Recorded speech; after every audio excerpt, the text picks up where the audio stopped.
regalo namin sa inyo. Kabuhayan at negosyo package para sa lahat! Swerte itong bata na sa sinapupunan ko. Salamat. Masayang-masaya ako. Alang-alang sa anak ko, magandang pamasko po sa kanya para makapag-aral po siya. Pagtulungan nyo to. Ha? Meron kayo sariling business. Kompleto to. Gaya po ng tagumpay ng aking kwento, ipapanalo po natin ang kwento ninyong lahat.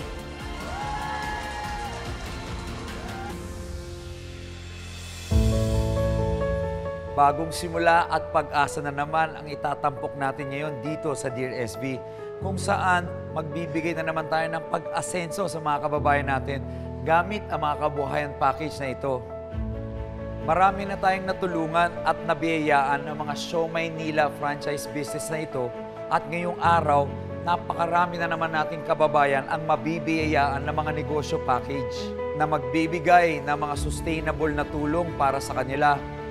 Gaya nga ng sinabi ko, hindi ko lang sila tutulungan, pero tutulungan ko silang tulungan ang mga sarili nila. Kaya ngayong araw, kilalanin natin ang ilan sa kanila dito sa special episode ng Dear SB. Ako si SB, Sam Versosa. Lumaki sa hirap, nag-aral, at nagsumikap. Kaya ngayon, nais kong ibalik ang oportunidad at pag-asa sa mga taong nangangailangan at nangangarap magbago ang buhay.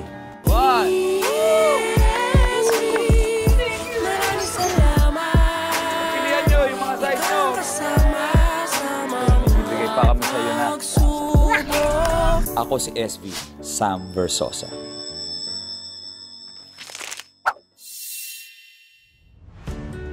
Pangmatagalang tulong at sustainable na solusyon. Yan ang tatak natin dito sa Dear SB. Dahil hindi nagtatapos ang pag-asenso sa mga mumunting biyayang handog natin, gaya ng napatunayan ng mga individual na ating nakilala dito sa programa. Kanilang napalago at napagyaman ang kabuhayang ibinigay natin sa kanila gamit lamang ang sariling determinasyon at sipag. Kaya naman, tuloy-tuloy ang panawagan ng inyong Kuya SB. Naghahanap ng mas marami pang deserving na individual na nangangailangan lang ng pagkakataon at kakampi sa laban ng buhay para tuluyang makaahon sa kahirapan. Isa si Mary Rose Balescas sa halos 4,000 Pilipino na nagkomento sa aking panawagan sa social media. Nagbabaka sakaling mabigyang pansin ang kanyang kwento. Nagdadalang tao ngayon sa kanyang ika-4 na anak si Mary Rose. Katuwang sa buhay ang partner niya na si Mark. Dito lang po ako sa bahay. Tapos po yung asawa ko po nag-rider. Bike lang po yung gamit niya. Kasi po minsan po, sa isang pong biyahe, sir, 33 pesos yung parang DF, delivery fee. Minsan naawa ko sa kanya kapag nagre-reklamo na siya na masakit tuhod ko kasi bike lang, sir. Mahirap po yun. Huwag kang mapagod. Bawal mapagod. Ako nga di ako napapagod. Kahit ayaw ko na, go pa din.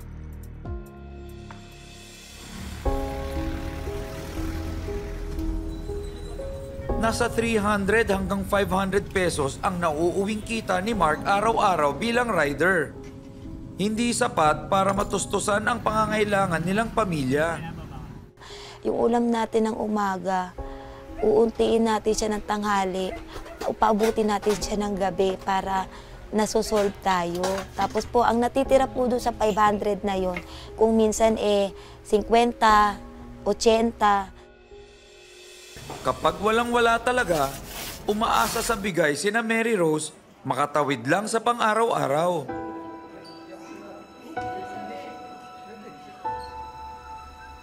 Naranasan ko din po yung yung bibigyan ka ng kapitbahay mo ng ulam. Pero kahapon pa yun.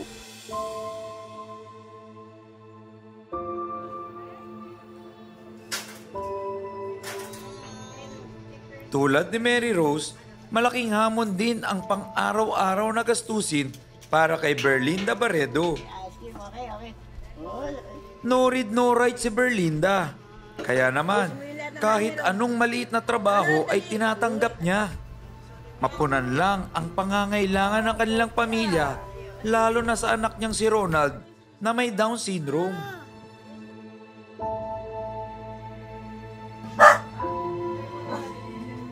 Labandera ang racket ni Berlinda ngayon.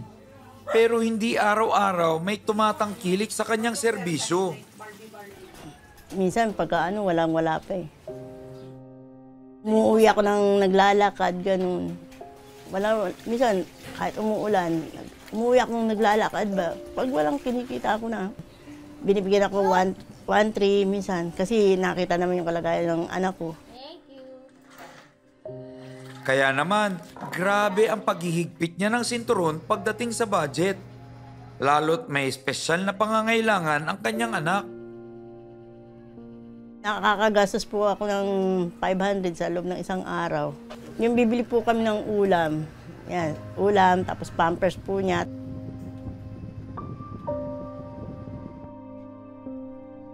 Sa pagbabalat naman ng bawang, inaaasa ni Emsel Taran ang pang-araw-araw na gastusin nilang pamilya.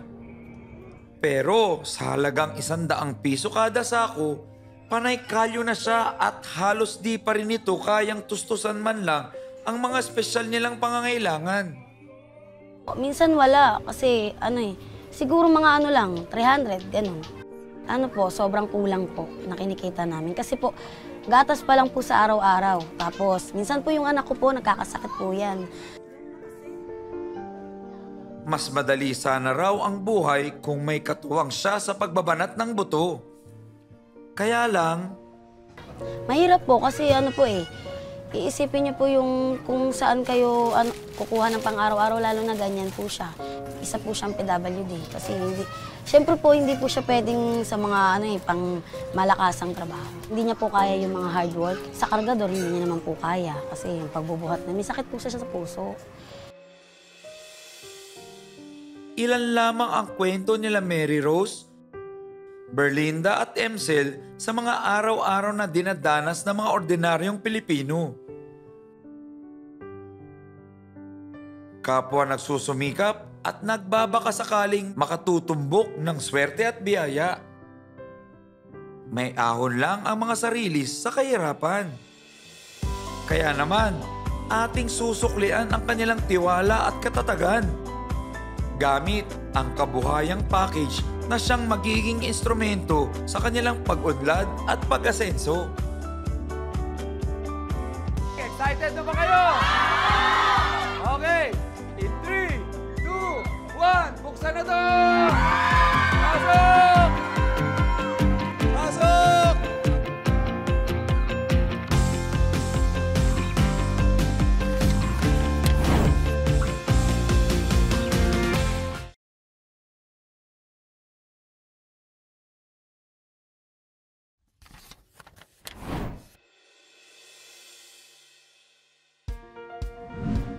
Mula sa halos 4,000 nagkomento, mahigit 30 individual na nagbabaka sakali at lakas loob.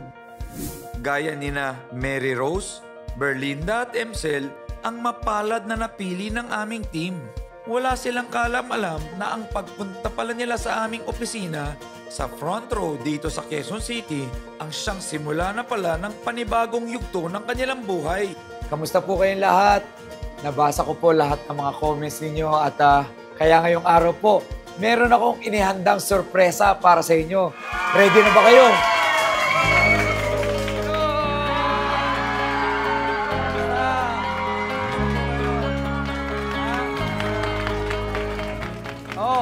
Na-surprise ba kayo?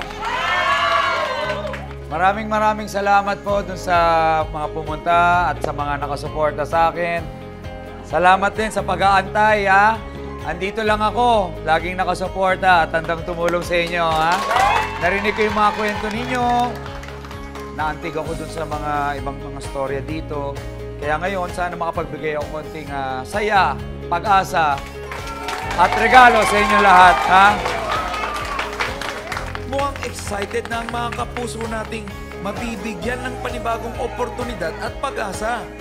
Kaya naman, huwag na natin patagalin pa ito. Excited na ba kayo? Okay, in 3, 2, 1, buksan na to! Pasok!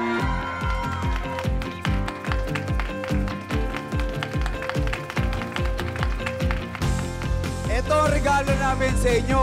Kabuhayan at negosyo package para sa lahat! Lahat kayo may negosyo! Lahat may kabuhayan! Si Mary Rose, walang mapaglagyan ng luha at ngiti, dala ng sobrang kasiyahan.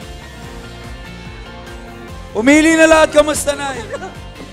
Nakakana! Hindi ko maintindihan. Salamat po. Swerte itong bata na sa sinapupunan ko. Salamat po naman. May negosyo ka na, Nay. Salamat po. Salamat ka.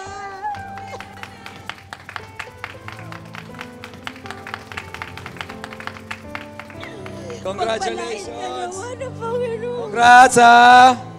Kamusta po? Kamusta? Ikaw, kamusta ka? Masaya ka ba? Masaya po. Maraming salamat po. Sa binigay niyo po sa akin, malaking tulong po sa amin. Anong trabaho mo? Wala po, yung asawa ko lang po yung nagtatrabaho. Tapos yung tatay ko po is stroke. Malaking tulong po sa amin to. May kabuhayan ka na ngayon. Opo, marami pong salamat. Palaguin mo yan, ha? Opo, iingatan ko po at palalaguin to. Salamat po. Welcome. God bless po. God bless. Nalaki na sumulat para sa kanila. Thank you, SB. Sinagot niyo po yung panalangin ko. Dahil ang anak ko po, autism, talagang kailangan po magtulungan. Sana't matulungan po. Ito, may sarili ka ng business, ha? Sana mapalago mo to. Para sa anak mo, may special needs yung anak mo. Oo, ito po, meron. Maraming beses na akong namahagi ng Show Maynila Mobile Franchise Business. Pero parang first time pa rin sa pakiramdam, ang saya na nakapagbibigay ako ng pag-asa sa ating mga kababayan. Gaya na lang kay Berlinda at Ronald na talaga namang napamahal na sa inyong Kuya SB. Nay, kamusta?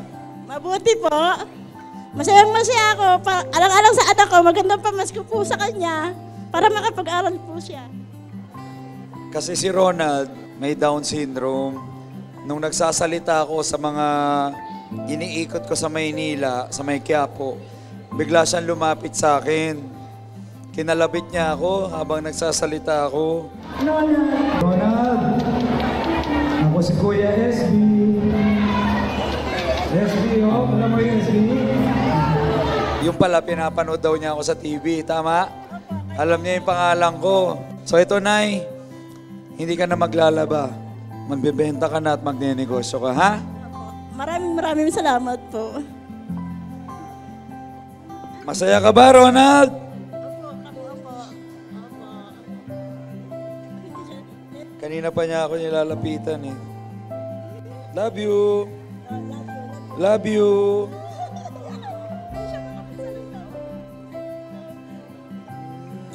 Kinis niya ako. Love you, Ronald.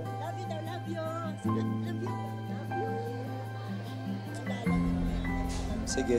Nay, alagaan mo si Ronald, ha? Kung bahala sa inyo rito, ha? Si Emsel, wala ring mapagsidlan ang ngitit luha na dala ng biyayang natanggap niya ngayong araw. Masaya ako para sa iyo, ha? Para sa buong pamilya mo. Mag-asawa ba kayo? Oo, tapos anak niyo to. O yan, ha? Tay, pagtulungan niyo to. Ha? Meron kayo sariling business, kompleto to. Ha? Kinumpleto ko na, wala ka nang iisipin. Tapos, meron tayong mga group chat. Tutulungan ko kayo, paano yung supply, paano ibenta, paano palaguin to. Tuturuan ko kayo mag-business. Okay? Palaguin nyo to. Congratulations. Ay, bless. Ito pong bigay natin na negosyo at kabuhayan package. Pangunang tulong pa lang po ito. Kasi may mga susuporta pa kami sa inyong mga bagay. Gusto namin mapalago ninyo ito, magamit para makatulong sa pamilya nyo. Kasi po, negosyo rin at kabuhayan ang ginamit ko para mayangat yung aking sarili sa kahirapan. So lagi ko pong sinasabi, tutulungan ko kayong tulungan ang mga sarili ninyo.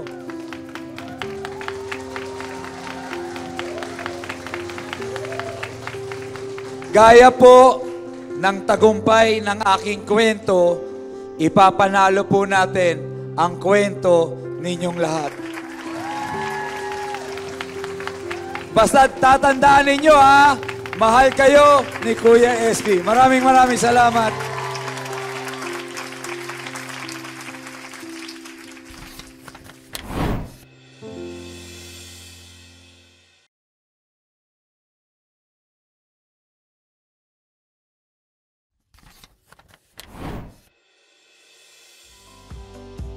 Excited na ba kayo?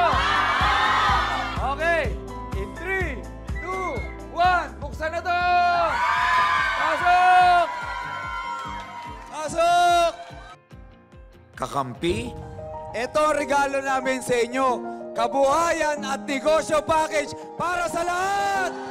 Kaagapay, Salamat po kasi po ako sa napili niyo para tulungan.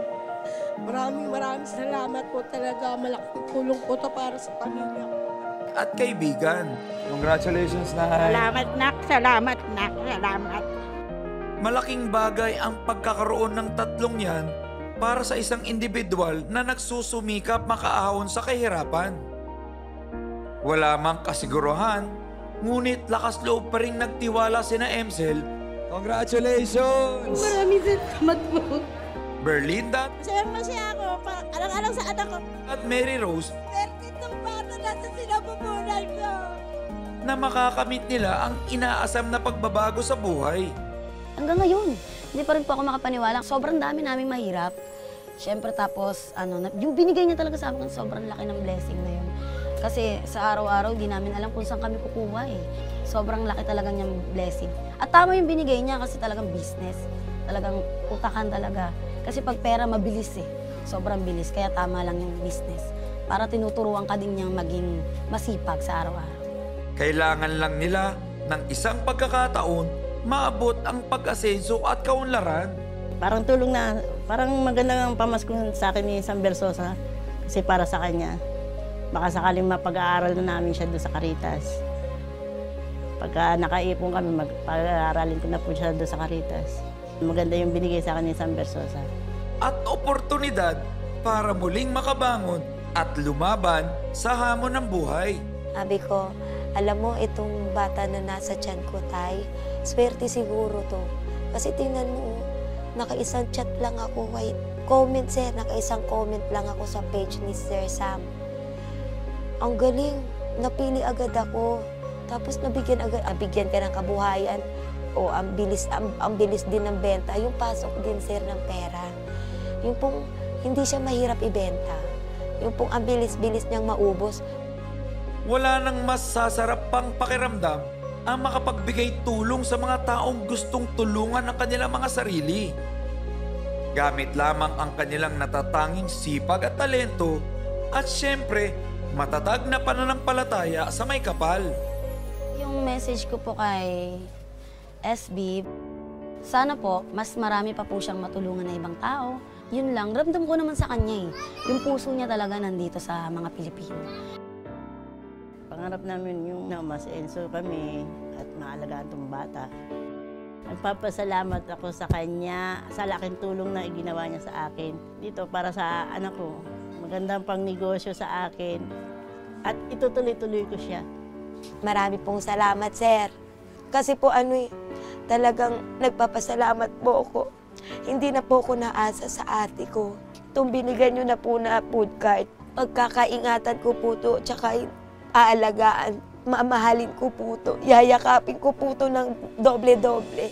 Muli, ako si SB, Sam Versosa. Ito ang regalo namin sa inyo, kabuhayan at negosyo package para sa lahat!